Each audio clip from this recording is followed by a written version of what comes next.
Hi everyone, this is Jim. Welcome to round 2 coverage of the U.S. Chess Championship and U.S. Women's Championship taking place in St. Louis, Missouri. For this round, I thought rather than focusing on a single game, I'd bring you a sampler of tactics from different games. And the first tactic I wanted to take a look at is in this game between Ray Robson and Alexander Onashuk. Ray Robson is a promising young player with the white pieces, and Alexander Onashuk is a veteran and many times competitor in the U.S. Championship, although I don't know if he's ever actually won it. Anyway, Onashuk used to be Ray Robson's coach, so this is the student against the coach. So Ray has the white pieces, and he's got a pretty good position here. It looks like Onashuk is trying to build up some kind of attack on the king, which looks a bit dangerous at first, but Ray has carefully correctly calculated that he doesn't have to worry about the anything immediate happening on the king side, and decides to continue with some activity over here on the queen side. So he brings his queen out to a4. He's taking a look at the knight, and it's also threatening to come in here to c6 to attack the loose rook here, which would be pretty dangerous. So Onashuk plays the natural move bishop b7 to defend against this.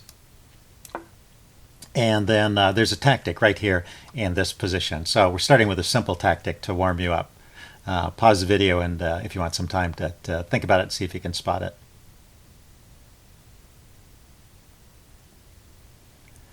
Okay, what Ray played here was queen to b3, and it's just a double attack. It hits the bishop, and it hits the loose pawn. Yeah, Black's whole position is just a little bit loose. He's expanded aggressively, but he's left some weaknesses behind. And, that arrow was kind of funny. Let's draw this correctly. And then, so Onashuk just resigned at this point. Okay, let's take a look at the next game. This is a game between Irina Krush with the white pieces and Sabina Foizor with the black pieces. Irina Krush is one of the pre-tournament favorites, one of the top-rated players in the tournament. She played a King's Indian attack and built up slowly on the king side and gradually pushed her pawns forward. And at this point, even though the material is even, she probably has a winning advantage. But right in this position, let's see, she played bishop to h3, activating her bishop, and Sabina went queen to e7, and that sets up a tactic. So here's your second tactic. See if you can spot this one.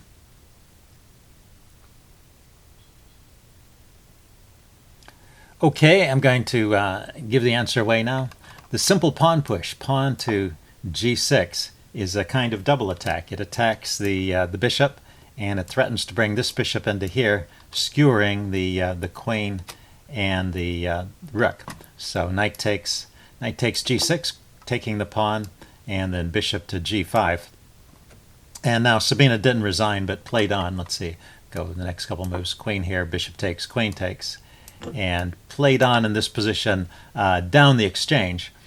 And she does have a pawn in compensation for the exchange, so there's reason to play on, but Irina managed to convert this and win her first game in this championship.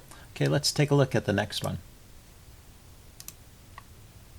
This is a game between Agata Baikovtsev with the white pieces and Alyssa Melakina with the black pieces. Let's see. Oh yeah, this started as a Sicilian. Let's go forward to the key point here. Black played d5 in this position, attacking the queen, and white played e takes d6 en passant, getting rid of that attacker, and now bishop to f5. Alyssa is developing her pieces with threats, attacking the queen again. And there's a lot of stuff going on in this position. And so there is a tactic for white here. You might want to take a moment and think of all the different threats that are going on. In particular, obviously the queen's under attack, but also there's stuff going on over here. This pawn is pinned against the loose rook in the corner, but this pawn is threatening to take that knight. Let's see, this would just be an exchange here, This pawn is threatening to take here, and this bishop is threatening to take here. But it's White's turn to move, so see if you can find the tactic here. Yeah, this is a tough one, but it's worthwhile thinking about this position for a while. It's pretty interesting. I'm going to give the answer away now. What Agata played here was pawn takes knight, just giving up her rook, so giving up the exchange. And notice you can play this because bishop takes queen, pawn takes queen, and White stays a piece up. So queen takes rook is forced, and now the queen can retreat, or actually the queen comes over here to h4. It doesn't retreat, just gets away from that bishop and starts to attack on the king side. So it's a sacrifice of the exchange, but it's a good one because it leaves the black queen off sides here, and Agata continued on just down the exchange. Played a long game here, but kept the edge all the way through and managed to convert that. So a nice win and a good example of an exchange sacrifice to distract your opponent's pieces and to activate your own pieces. Notice all of White's pieces are pretty ready to hop in to the king side and cause some trouble. So nice position for White. Okay, and then one last position to finish off this video. This is a game between Wesley So and Akshat Chandra. Akshat had the white pieces, and Wesley has the black pieces. And you'll see that Wesley has sacrificed the exchange. He's got a bishop versus a rook, but it's a similar kind of situation. It was a good exchange sacrifice, leaving black with a winning advantage. In this case, he's converted, so he's got a bunch of pawns in exchange for giving up the exchange. So he's probably just winning on a material basis, but he has a nice attack going, and that's the main source of his advantage here. He played rook to h2, kicking the queen. The queen dropped back to d3. Oh, cancel that. Queen went to d3. And now here's a position with the tactic. There's one killer move here. And after this move, White resigns. So see if you can find the killer move for black and see how well you can calculate it out. This is a nice little tactics puzzle. Okay, yeah, pause the video if you want some time to think about it. I am going to give the answer away now. So Wesley played queen h5 check, and Akshat just resigned at this point. So the first point is that if he tries to block with the rook, say rook to g4, then rook to h3 wins the queen. This rook is pinned. And so the king has to step out of the way, and White will lose the queen. So that's out. And the only other choice, the only other way to deal with the check, notice the rook is blocking all of these escape squares, is to move the king. So the king has to go to e3. And now the follow-up move, if you didn't see this far, it's a good chance to see if you can find the follow-up move here. Okay, you continue with this theme of checking with the queen. The queen just runs over here and checks from the other side. Now the rook is still, of course, blocking the escape of the king. And now the bishop is controlling this square here where there might be an interpose. So, for example, well, say that White tries to give the exchange back by playing rook d4, blocking the check.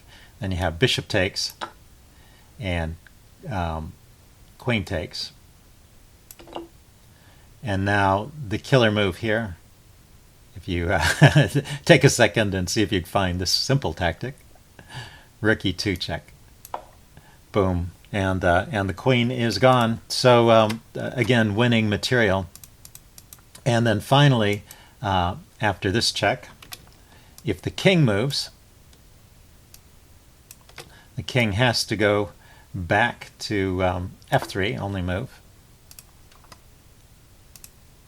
And then there's a really nice mating sequence here. There's a mate in two if you want to see if you can spot this one now. Good. This whole position is a nice tactics workout. Okay, yeah, pause the video if you don't see it and think about it. I'm going to give the answer away now. It starts with rook f2 check. The rook, supported by the queen, drives the king to this square, and now the queen just goes back to h5 where it came from and delivers the mate. So anyway, after this position with the queen, the original queen to h5 check right here, this is when Akshat resigned. So a good game, another win for Wesley, who's now got 2 wins in a row. So let's take a look at the standings. And on the women's side, Tatev Abrahamyan has got 2 wins, and so does Carissa Yip, one of the young players. She's got 2 wins as well. Let's see, Tatev defeated number 6 Agata Baikovtsev in the first round, and then number 10 Jennifer Yu in the second round. Carissa Yip defeated number 9 Ashritha Eswaran and number 12 Akshta Gorti. So they're the current leaders of the tournament. Irina Krush and Anna Zitonsk, the pre-tournament favorites, are sitting at 1.5 for Irina and just 1 point for Anna Zitonsk. But we can expect their scores to improve as the tournament goes on. And now on the men's side, let's go back. Let's look at the standings. Cross table. They for some reason the cross table here is inside a smaller box, so I have to scroll. Strange. It wasn't that way yesterday. But anyway, there are 3 players with perfect scores. Ray Robson has 2 wins. Fabiano Caruana has 2 wins, and Wesley So has 2 wins. So they're the leaders. Hikaru Nakamura is at 1.5. He had a tough draw against Gatakomsky, in black against Gatakomsky. And yeah, in the early going, the initial players that you play against and the assignment of colors can affect the scores pretty heavily. So I expect Hikaru to be competitive for the top levels all the way through. But it's interesting that Ray Robson, one of the youngsters, is also still at the top. We have Sam Shanklin and Jeff Zhang at 1 point apiece, and then the other players, Gata Veruzian, Alex Linderman, Alex Onishuk, Alex Shabalov, and Akshat Chandra are taking up the bottom half of the table. But well, there's some strong players there. Looks like Akshat, in probably his first U.S. championship, is having a bit of a tough go, but I expect to see him score some points too.